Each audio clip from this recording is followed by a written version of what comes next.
ಕೇಂದ್ರ ಬಜೆಟ್ಗೆ ಇಡೀ ದೇಶ ಸಿದ್ಧವಾಗ್ತಾ ಇದೆ. ಮಾಹೋಲ್ ವಾತಾವರಣ ಕೂಡ ಹಾಗೆ ಇದೆ. ಆದ್ರೆ ಈ ವಿಚಾರವನ್ನ ಚರ್ಚೆಗೆ ಒಳಪಡಿಸುವ ಬದಲು ನಾವಿವತ್ತು ಮೈಸೂರಿನ ವಿಚಾರವನ್ನ ಚರ್ಚೆಗೆ ಒಳಪಡಿಸ್ತಾ ಇದ್ದೀವಿ. ಕಾರಣ ಸ್ಪಷ್ಟ. ಕಳೆದ ಕೆಲವೇ ತಿಂಗಳ ಅಂತರದಲ್ಲಿ ಸಾಂಸ್ಕೃತಿಕ ನಗರಿ ಮೈಸೂರಿನಲ್ಲಿ ಎರಡೆರಡು ಬಾರಿ ಹೊರಗಿನ ಪೊಲೀಸರಿಂದ ರೇಡ್ ಆಗತ್ತೆ. ಡ್ರಗ್ಸ್ ತಯಾರಿಕಾ, ಮಾದಕ ವಸ್ತುಗಳ ತಯಾರಿಕಾ ಘಟಕಗಳು ನಮ್ಮ ಸಾಂಸ್ಕೃತಿಕ ನಗರಿ ಮೈಸೂರಿನಲ್ಲಿ ಕಾರ್ಯನಿರ್ವಹಿಸ್ತಾ ಇರೋದು, ಆಕ್ಟಿವ್ ಆಗಿರೋದು ಬೆಳಕಿಗೆ ಬರುತ್ತೆ. ದುರಂತ ಅಂದ್ರೆ 2 ಬಾರಿ ಕೂಡ ನಮ್ಮ ರಾಜ್ಯದ ಪೊಲೀಸರಿಗೆ, ಅದರಲ್ಲೂ ಮೈಸೂರಿನ ಸ್ಥಳೀಯ ಪೊಲೀಸರಿಗೆ ಗಮನಕ್ಕೆ ಬಾರದಂತೆ ಹೊರಗಿನ ಪೊಲೀಸರು ಈ ಜಾಲವನ್ನ ಪತ್ತೆ ಹಚ್ಚಿರೋದು. ಮೈಸೂರಿನಲ್ಲಿ ಆಕ್ಟಿವ್ ಆಗಿದ್ದಂತಹ ಡ್ರಗ್ಸ್ ತಯಾರಿಕಾ ಘಟಕವನ್ನ ಪತ್ತೆ ಹಚ್ಚಿದ್ರು. ಅಲ್ಲಿಗೆ ನಮ್ಮ ರಾಜ್ಯದ ಪೊಲೀಸರಿಗೆ ಅಥವಾ ಸ್ಥಳೀಯ ಮೈಸೂರು ಪೊಲೀಸರಿಗೆ ತಮ್ಮದೇ ವ್ಯಾಪ್ತಿಯಲ್ಲಿ ನಡೀತಾ ಇರುವ ಈ ದಂಧೆ, ಇಂಥದ್ದೊಂದು ಡ್ರಗ್ಸ್ ತಯಾರಿಕಾ ಘಟಕದ ಬಗ್ಗೆ ಸುಳಿವೇ ಇರಲಿಲ್ವಾ? ಅಥವಾ ಇದ್ರೂ ಕೂಡ ಇನ್ಆಕ್ಟಿವ್ ಆಗಿರುವ ರೀತಿಯ ಪರಿಸ್ಥಿತಿ ಅಥವಾ ಒತ್ತಡದಲ್ಲಿದ್ದಾರಾ? ಇದು ಒಂದು ಪ್ರಶ್ನೆ.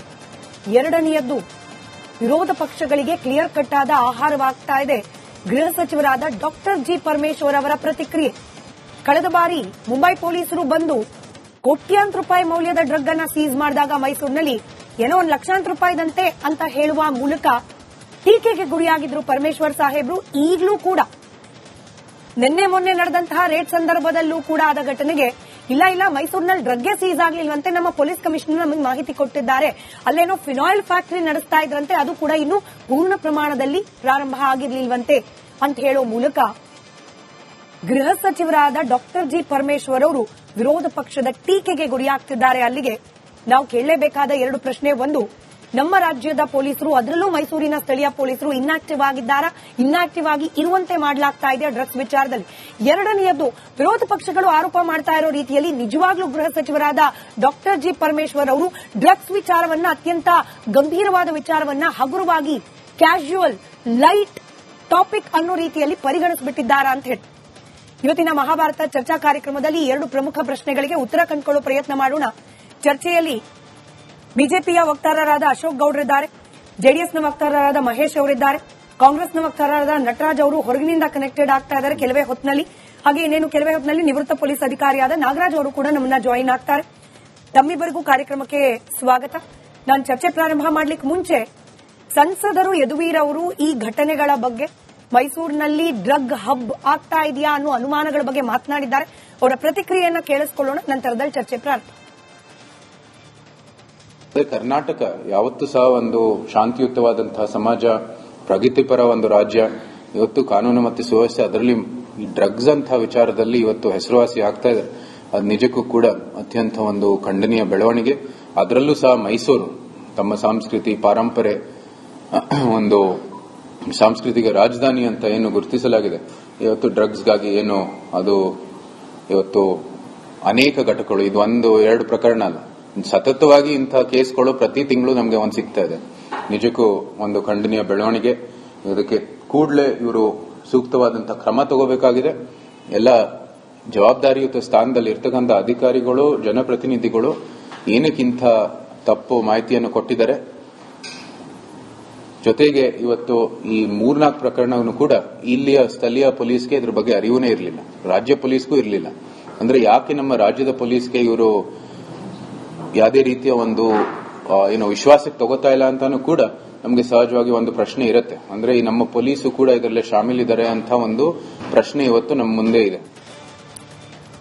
ಅಶೋಕ್ ಗೌಡ್ರೆ, ಈ ಡ್ರಗ್ಸ್ ವಿಚಾರ ಪದೇ ಪದೇ ಚರ್ಚೆ ಆಗ್ತಾ ಇರುತ್ತೆ, ಪದೇ ಪದೇ ಸೀಸ್ಗಳಾಗ್ತಾ ಇರುತ್ತೆ. ಇದು ಕಾಮನ್ ಅನ್ನೋ ರೀತಿಯ ವಾತಾವರಣ ಅನಿವಾರ್ಯವಾಗಿ ಕ್ರಿಯೇಟ್ ಆಗ್ಬಿಟ್ಟಿದೆ. ಹಿಂದೆ ಎಲ್ಲಿಂದನೋ ಬರ್ತಿತ್ತು, ಇಲ್ಲಿ ಮಾರಾಟ ಆಗ್ತಿತ್ತು ಅನ್ನೋ ರೀತಿಯಲ್ಲಿತ್ತು. ಆದ್ರೆ ಮೈಸೂರನ್ನ ನಾವು ಕರೆಯೋದೇ ಸಾಂಸ್ಕೃತಿಕ ನಗರಿ ಅಂತ ಹೇಳಿ ಮೈಸೂರಿನಲ್ಲಿ ಫ್ಯಾಕ್ಟರಿನೇ ತೆರ್ಕೊಂಡು ಕೂತಿದ್ದಾರೆ ಅಂತಂದ್ರೆ ಇದು ಯಾರ ಲೋಪ? ರಾಜ್ಯ ಸರ್ಕಾರದ, ಪೊಲೀಸ್ದ, ಗೃಹ ಇಲಾಖೆಯದ್ದ, ಯಾರ್ದ ಲೋಪ ಅಂತ?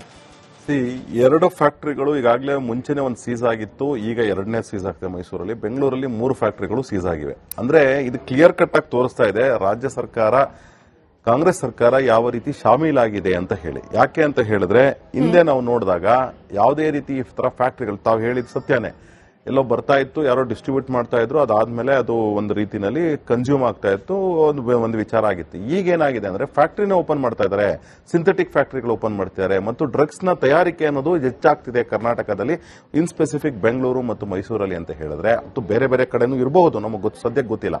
ಅಂದ್ರೆ ಅರ್ಥ ಏನು ಅಂತ ಹೇಳಿದ್ರೆ, ರಾಜ್ಯ ಸರ್ಕಾರದ ಕುಮ್ಮಕ್ಕಿಲ್ಲದೆ, ರಾಜ್ಯ ಸರ್ಕಾರದ ಒಬ್ಬ ಹಿರಿಯ ಪ್ರಭಾವಿ ಶಾಸಕರು ಅಥವಾ ಸಚಿವರು ಅಥವಾ ಸರ್ಕಾರದ ನೇರ ಹೊಣೆ ಹೊತ್ತಿರತಕ್ಕಂತಹ ಅತ್ಯಂತ ಪ್ರಮುಖವಾದಂತಹ ಹುದ್ದೆನಲ್ಲಿರ್ತಕ್ಕಂಥವರು ಅವರಿಗೆ ಸಾಥ್ ಕೊಡದೇ ಇದ್ರೆ ಇದು ಖಂಡಿತವಾಗ್ಲೂ ಮಾಡ್ಲಿಕ್ಕೆ ಸಾಧ್ಯ ಇಲ್ಲ. ಯಾಕೆ ಅಂತ ಹೇಳಿದ್ರೆ ಮಾಹಿತಿನೇ ಇರ್ಲಿಲ್ಲ ಅಂತಾರೆ. ಯಾಕೆ ಅಂತ ಹೇಳಿದ್ರೆ ಒಂದು ಇಂಟೆಲಿಜೆನ್ಸ್ ಅನ್ನೋದು ಇರ್ತದೆ, ಇಂಟೆಲಿಜೆನ್ಸ್ ಅನ್ನೋದು ವರ್ಕ್ ಆಗ್ತಿರುತ್ತೆ, ನಾರ್ಕೋಟಿಕ್ಸ್ ಅನ್ನೋದು ವರ್ಕ್ ಆಗ್ತಿರುತ್ತೆ. ಜೊತೆಗೆ ಪ್ರತಿಯೊಂದು ಸ್ಟೇಷನ್ ಅಲ್ಲೂ ಸಹ ಒಂದು ಸ್ಪೆಸಿಫಿಕ್ ಆಗಿ ಒಬ್ಬ ಹೆಡ್ ಕಾನ್ಸ್ಟೇಬಲ್ ಅಥವಾ ASI ನ ಈ ಕೆಲಸಗಳಿಗೆ ನಿಯುಕ್ತಿ ಮಾಡಿರ್ತಾರೆ. ಏನಂತ ಹೇಳಿದ್ರೆ ಪ್ರತಿಯೊಬ್ರು ಅವರ ಲಿಮಿಟ್ ಅಲ್ಲಿ, ಆ ಪೊಲೀಸ್ ಸ್ಟೇಷನ್ ಲಿಮಿಟ್ ಅಲ್ಲಿ ಬರ್ತಕ್ಕಂಥವ್ರು, ಅಂದ್ರೆ ಬರ್ತಕ್ಕಂತಹ ಯಾವುದೇ ಒಂದು ಇದಾಗ್ಲಿ, ಅಕಸ್ಮಾತ್ ಯಾವ್ದಾದ್ರು ಒಂದು ಪ್ರಾಸ್ಟಿಟ್ಯೂಷನ್ ಸೆಂಟರ್ಸ್ ಇರ್ಬೋದು ಅಥವಾ ಲಿಕ್ಕರ್ ಅಡ್ಡಾಗಳಿರ್ಬೋದು, ಮಟ್ಕಾಗಳಿರ್ಬೋದು, ಈ ತರದ್ದನ್ನೆಲ್ಲಾನು ಸಹ ಇಲ್ಲಿಗಲ್ ಆಕ್ಟಿವಿಟೀಸ್ ನ ಆತ ಮ್ಯಾಪ್ ಮಾಡ್ತಾನೆ. ಮ್ಯಾಪ್ ಮಾಡಿಬಿಟ್ಟು ಯಾವ್ದನ್ನ ಕರ್ಬ್ ಮಾಡಬೇಕು ಆ ಸ್ಟೇಷನ್ ನ ಲಿಮಿಟ್ ನಲ್ಲಿ ಇರ್ತಕ್ಕಂತಹ ಇನ್ಸ್ಪೆಕ್ಟರ್ ಅಂದ್ರೆ ಸರ್ಕಲ್ ಇನ್ಸ್ಪೆಕ್ಟರ್ ಮತ್ತು DYSP ಮತ್ತು DCPಗೆ ಆ ಮಾಹಿತಿ ಖಚಿತವಾಗ್ಲೂ ಕೊಡ್ತಾನೆ, ಇಂಥ ಜಾಗದಲ್ಲಿ ಇದು ನಡೀತಾ ಇದೆ ಅಂತ ಹೇಳಿ. ಇವನ್ ಸಣ್ಣ ಸಣ್ಣ ಉದಾಹರಣೆಗಳನ್ನು ಸಹ ಅವರು ಕೋಟ್ ಮಾಡಿರ್ತಕ್ಕಂತಹದ್ದು, ಅಂದ್ರೆ ಸಣ್ಣದಾಗಿ ಏನದು ಉಕ್ಕಾ ಬಾರಿಸಿದೆಯಲ್ಲ ಅದನ್ನು ಕೋಟ್ ಮಾಡಿರ್ತಕ್ಕಂತಹದ್ದು ನಮಗೆ ಗೊತ್ತಿದೆ. ಅಂದ್ರೆ ಅರ್ಥ ಏನು ಅಂತ ಹೇಳಿದ್ರೆ, ಈ ಕೆಲಸ ಅಕಸ್ಮಾತ್ ಏನಾದ್ರೂ ಯಾರೂ ಸಹ ಇದು police station limits are very small comparatively, police men's ಕಡಿಮೆ ಇರಬಹುದು, ಆದ್ರೆ ಮಾಹಿತಿಗೆ ಏನ್ ಕೊರತೆ ಏನಿರೋದಿಲ್ಲ. ಆ ಮಾಹಿತಿ ಇದ್ದ ಮೇಲೆ ಖಂಡಿತವಾಗ್ಲೂ ಇದು ನಡೀತಾ ಇದೆ ಅಂತ ಹೇಳಿದ್ರೆ ಇದು ಪೊಲೀಸರ ಕುಮ್ಮಕ್ಕಿದೆ, ನಾರ್ಕೋಟಿಕ್ಸ್ ಡಿಪಾರ್ಟ್ಮೆಂಟ್ ನ ಕುಮ್ಮಕ್ಕಿದೆ, ಇಂಟೆಲಿಜೆನ್ಸ್ ನ ಕಂಪ್ಲೀಟ್ ಫೇಲ್ಯೂರ್ ಇದೆ.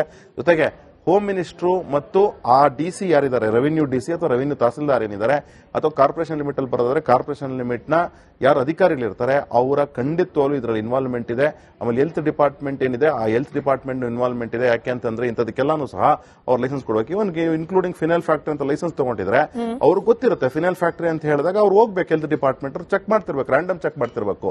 ಅಂದ್ರೆ ಅರ್ಥ ಅವ್ರು ರ್ಯಾಂಡಮ್ ಚೆಕ್ ಮಾಡ್ತಿಲ್ಲ ಅಂತ ಹೇಳಿದ್ರೆ ಈ ಎಲ್ಲಾ ಡಿಪಾರ್ಟ್ಮೆಂಟ್ಸ್ ಫೇಲ್ಯೂರ್ ಒಂದ್ ಕಡೆಗೆ. ಜೊತೆಗೆ ಇದು ಯಾಕೆ ಫೇಲ್ಯೂರ್ ಆಗ್ತಿದೆ ಅಂತ ಹೇಳಿದ್ರೆ ಹಿರಿಯ ಶಾಸಕರೋ ಹಿರಿಯ ಸಚಿವರೋ ಅಥವಾ ಸರ್ಕಾರದ ಪ್ರಭಾವಿ ವ್ಯಕ್ತಿ ಇದರಲ್ಲಿ ಪಾಲ್ಗೊಂಡಿದ್ದಾರೆ ಅಥವಾ ಕೇಂದ್ರದಲ್ಲಿ ಇವರ ಕಾಂಗ್ರೆಸ್ನ ಯಾರಾದ್ರೂ ಪಾಲುದಾರರಿದ್ದಾರೋ ಇದರಲ್ಲಿ ಗೊತ್ತಿಲ್ಲ ನಮ್ಗೆ.